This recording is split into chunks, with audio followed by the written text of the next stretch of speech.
తెలుగు రాష్ట్రాల్లో అతిపెద్ద lift manufacturer lifts ట్రై.com dealership కూడా ఇవ్వబడును.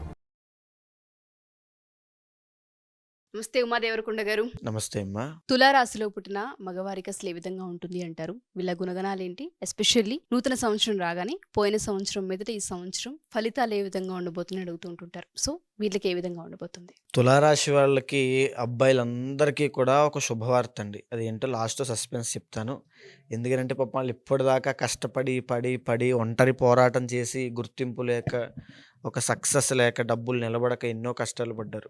ముఖ్యంగా మనం ఫస్ట్ నుంచి వస్తే కనుక తులారాశి వాళ్ళకి అంటే చిత్తా నక్షత్రం 3, 4, స్వాతి, విశాఖ నక్షత్రం 1, 2, 3 పాదాల దాకా ఈ యొక్క తులారాశిగా పరిగణించబడతారు. ఈ తులారాశి ముఖ్యంగా అధిపతి శుక్రుడు అవుతాడు కాబట్టి చాలా కళాత్మకంగా క్రియేటివ్గా ఆలోచించి ఏదో ఒకటి సాధించాలి అనేటువంటి కసి పట్టుదలతో పరిగెట్టేటువంటి వాళ్ళలో తులారాశి వాళ్ళు ఫస్ట్ ఉంటారు. ద ఒరిజినల్ సెకండ్ హౌస్ తులారాశి వాళ్ళకి వచ్చేసి వృశ్చికం అవుతుంది. సెకండ్ అండ్ సెవెంత్ లార్డ్ కుజుడు అవుతాడు కాబట్టి వీళ్ళ జీవితంలో మ్యారేజ్ అనేటువంటిది ఒక మలుపు తిరుగుతుంది. ఇది చాలా బల్లగుద్ది చెప్పొచ్చండి. మ్యారేజ్ ముందు, మ్యారేజ్ తరువాత, బిఫోర్ అండ్ ఆఫ్టర్లా వీళ్ళ యొక్క జీవితాలు అనేటువంటి తులారాశి వాళ్ళకు ఉంటాయి. తరువాత వీళ్ళ చదువుకునేటువంటి విద్య విషయంలో ఆటంకాలు వచ్చేటువంటి అవకాశాలు ఉంటాయి. ఎందుకంటే వీళ్ళు జనరల్గా ప్రపంచాన్ని రీడ్ చేయాలి, ప్రపంచంలో ఉండేటువంటి మనుషుల యొక్క మనోభావాలు తెలుసుకుని మనం బ్రతకాలి, ఓన్లీ పుస్తకాల్లో ఉండేటువంటి జ్ఞానం మాత్రమే కాదు అనేటువంటి ఆలోచన విధానంతో ఆ వైఖరితో ముందుకు వెళ్తూ ఉంటారు. సో ఇక్కడ సెవెంత్ లార్డ్ ఎప్పుడైతే కుజుడు అవుతాడో ఒకవేళ కనుక వీళ్ళకి ఇంటర్నల్ జాతకంలో కుజుడు కనుక బాగున్నాడు అనుకోండి, వచ్చేటువంటి అమ్మాయి వల్ల విపరీతమైన డబ్బు ఫైనాన్షియల్గా కలిసి వస్తుంది, మెంటల్ సపోర్ట్ ఉంటుంది, అన్ని విధాలుగా అమ్మాయి దగ్గర నుంచి అన్ని ప్లస్ అవుతాయండి. తులారాశి వాళ్ళకి అదృష్టం అని చెప్పాలి. పైగా ఇంకొకటి ఏమిటంటే లవ్ మ్యారేజ్ చేసుకోవడానికి ఎక్కువ అవకాశాలు ఉంటాయి తులారాశి వాళ్ళకి. సో లవ్ ప్రాబ్లంతో ఎవరు ఫేస్ చేస్తున్నా జనరల్గానే మీకు లవ్ అనేది ఫేవరబుల్గా ఉంటుంది. కానీ మీ ఇంటర్నల్ జాతకంలో ఏదైనా దోషం ఉన్నప్పుడు ఖచ్చితంగా దానికి సంబంధించిన ఇబ్బందులు ఈ రకంగా ఫేస్ చేస్తారు. కాబట్టి ఇంటర్నల్ జాతకంలో ఆ యోగం చూపించుకోండి. అయితే ఇక థర్డ్ అండ్ సిక్స్త్ లార్డ్ గురుడు అవుతాడు. ఈ యొక్క తులారాశి వాళ్ళకి బాగా గుర్తుపెట్టుకోండి ఉషా గారు, మిడ్ ఏజ్ దాటిన తర్వాత అంటే 40, 45, 50 ఆ ఏజ్ దాటిన తరువాత నుంచి హార్ట్ ప్రాబ్లమ్స్ వస్తాయి.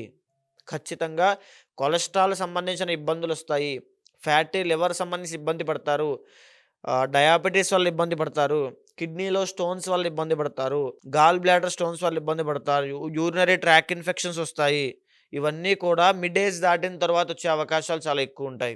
వీళ్ళు కౌమార దశలో అంటే ఇంచుమించుగా చెప్పాలంటే ఒక టీనేజ్ దాటిన తర్వాత ఈ లోపులో ఒక అమ్మాయి వల్ల చాలా ఇబ్బంది పడేటువంటి అవకాశాలు చాలా ఎక్కువ శాతం ఉంటాయి. సో చాలా జాగ్రత్తగా ఉండాలి.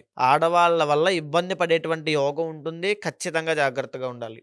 అదేవిధంగా వీళ్ళకి విదేశీ యోగము చాలా అద్భుతంగా వర్తిస్తుందండి. విదేశాలకు వెళ్ళాలి అనేటువంటి ప్రయత్నం వీళ్ళు చేసినంత మాత్రం చేత వెంటనే వెళ్ళిపోతారు. అంటే ఇంటర్నల్ జాతకంలో కూడా యోగం ఖచ్చితంగా ఉండాల్సి వస్తుంది. కానీ డిఫాల్ట్గా తులారాశి వాళ్ళకి ఖచ్చితంగా ఆ యోగం అనేటువంటిది ఉంటుంది. అదేవిధంగా ద ఒరిజినల్ సెవెంత్ హౌస్ తులారాశి కాబట్టి తులారాశి వాళ్ళు చాలా అదృష్టవంతులు అని చెప్పాలి. పైగా కోరికలు ఎక్కువ ఉంటాయి, ఫ్యాంటసీస్ ఎక్కువ ఉంటాయి, ఎక్స్పెక్టేషన్స్ ఎక్కువ ఉంటాయి. నేను అలా బ్రతకాలి, ఇలా బ్రతకాలి, నేను ఆ స్థాయిలో ఉండాలి, వచ్చే సంవత్సరం మార్చి కల్లా నేను బెంజ్ కార్లు తిరగాలి, లేకపోతే నేను ఒక 10 కోట్లు సంపాదించాలి, నేను బిజినెస్లో మంచి సక్సెస్ అవ్వాలి అనేటువంటి ఆలోచనలు వీళ్ళకు ఉంటాయి. జనరల్గానే వాళ్ళకి ఇలాంటి ఆలోచనలు లేవు, నాకు అలాంటివి ఏమీ లేవు, నేను సాధారణంగానే ఉన్నాను అని అంటే జాతకంలో ఏదో కీలకమైనటువంటి దోషం ఉంది అని అర్థం అండి, కాలసర్ప దోషం. అలా ఆ దోషం ఎప్పుడైతే ఎఫెక్ట్ అవుతూ ఉంటుందో తులారాశి వాళ్ళకి సాధించాలి, ఫస్ట్ ఆఫ్ ఆల్ నేను చెప్పాను ఏదైనా సాధించాలని జీల్తో పరిగెట్టేవాళ్ళు తులారాశి వాళ్ళని, ఆ జీల్ అనేటువంటిది మిస్ అవుతారు, ఆ ప్రెజెన్స్ అనేటువంటిది ఉండదు ఈ తులారాశి వాళ్ళకి.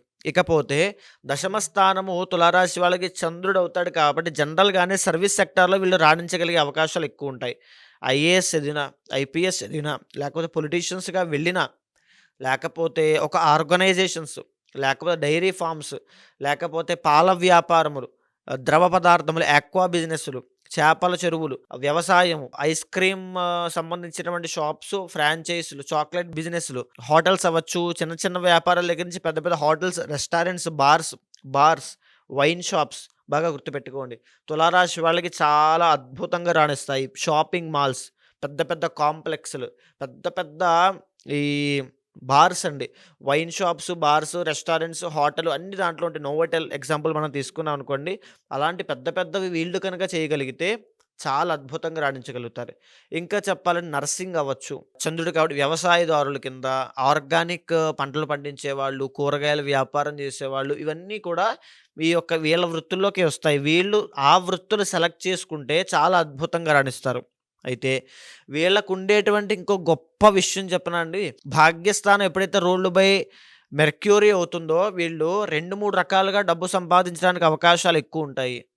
అంటే dual or multiple income sources ఉంటాయి. ఒక ఉద్యోగము, ఒక వ్యాపారము, ఒక ఇంటి రెంటలు, లేకపోతే ఒక వడ్డీ వ్యాపారము అంటే ఇక్కడ 4 వచ్చాయండి. ఇలాంటి చాలా తెలివితేటలు ఉన్నవాళ్ళు తులారాశి వాళ్ళు. వీళ్ళకి ఖచ్చితంగా ఆ యోగం ఉంటుంది.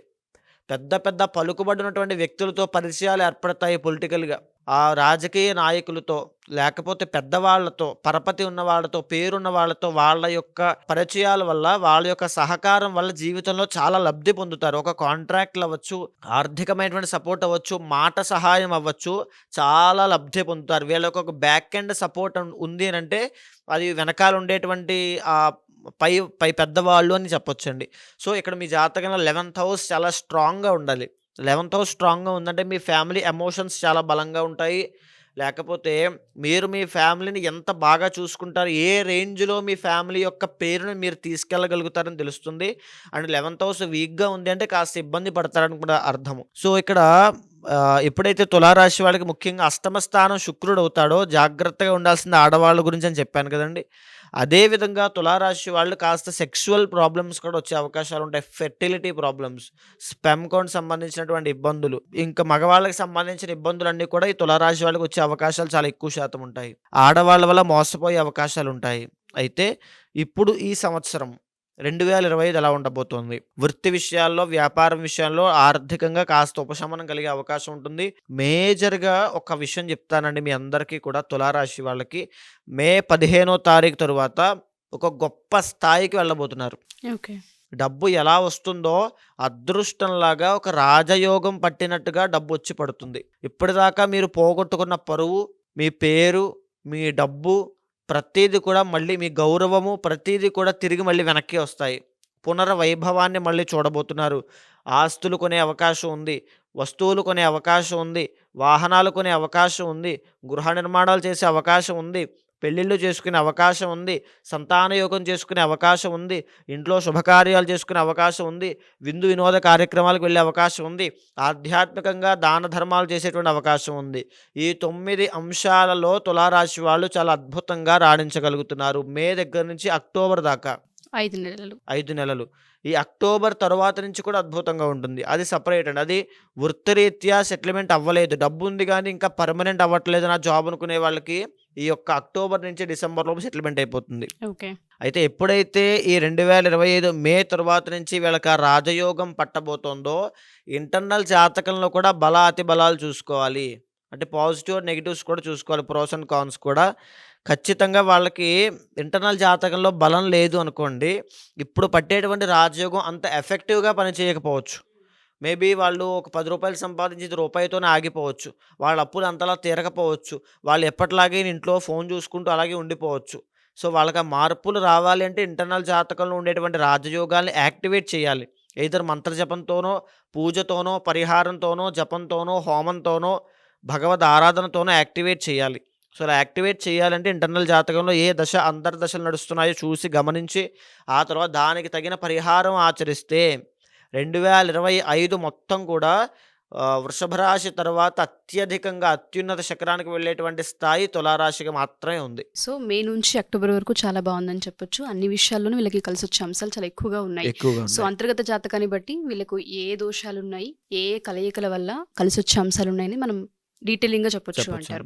సో, వ్యాపార రీత్యా ఎవరైనా రాణించాలి అనుకున్నా అండ్ దాంతోపాటు మీరు ఎస్పెషల్లీ ఆడపిల్ల వల్ల, అమ్మాయిల వల్ల ఇబ్బందులు కలిగే అవకాశం కనిపిస్తూ ఉంది ఈ రాశి వారికి అన్నారు. అలా ఎవరైనా ముందుగానే జాగ్రత్త పడాలి అనుకున్నా అది మ్యారిటల్ ఇష్యూస్ అవ్వచ్చు, లేదు అంటే రిలేషన్‌షిప్ ఇష్యూస్ అవ్వచ్చు. వాళ్ళు తెలుసుకోవాలంటే ముందుగా ఏ విధంగా మిమ్మల్ని అప్రోచ్ అవ్వాలి అంటారు? తప్పకుండా అండి. మీకు కింద కనిపించేటువంటి నంబర్ కనుక మీరు కాంటాక్ట్ అయితే సో, మీరు కన్సల్ట్ అవ్వచ్చు. అయిన తరువాత మీ యొక్క date of birth, time of birth, place of birth చూసిన తర్వాత ఏ రకమైన విషయాల్లో మీరు జాగ్రత్త వహించాలి, బిజినెస్ పెడితే ఏ రకమైన బిజినెస్ మీరు పెట్టాలి, ఏ సమయంలో దాన్ని పెట్టాలి, పార్ట్నర్షిప్ పనికొస్తుందా లేదా, మ్యారీడ్ లైఫ్లో ఇష్యూస్ ఉంటాయా, సంతానపరమైన సమస్యలతో ఏదైనా ఇబ్బంది పడుతుంది, దానికి ఎలా మీరు సార్ట్ అవుట్ అవ్వాలి, ఎలాంటి ప్రికాషన్స్ తీసుకోవాలి, ఏ రోజున మీరు నియమం పాటించాలి, అసలు ఏ పరిహారం చేయాలో కూడా చూసి నేనే చేయించి ఖచ్చితంగా వాళ్ళకి ఆ మార్గం చూపిస్తానండి. డెఫినెట్గా అండి. ఎవరైతే తులారాశి వారు మా ఈ వీడియో చూస్తూ ఉంటుంటారో 2025 మే నుంచి మీకు చాలా బాగుంటుంది అని చెప్తూ ఉన్నారు. సో మీ జాతక రీత్యా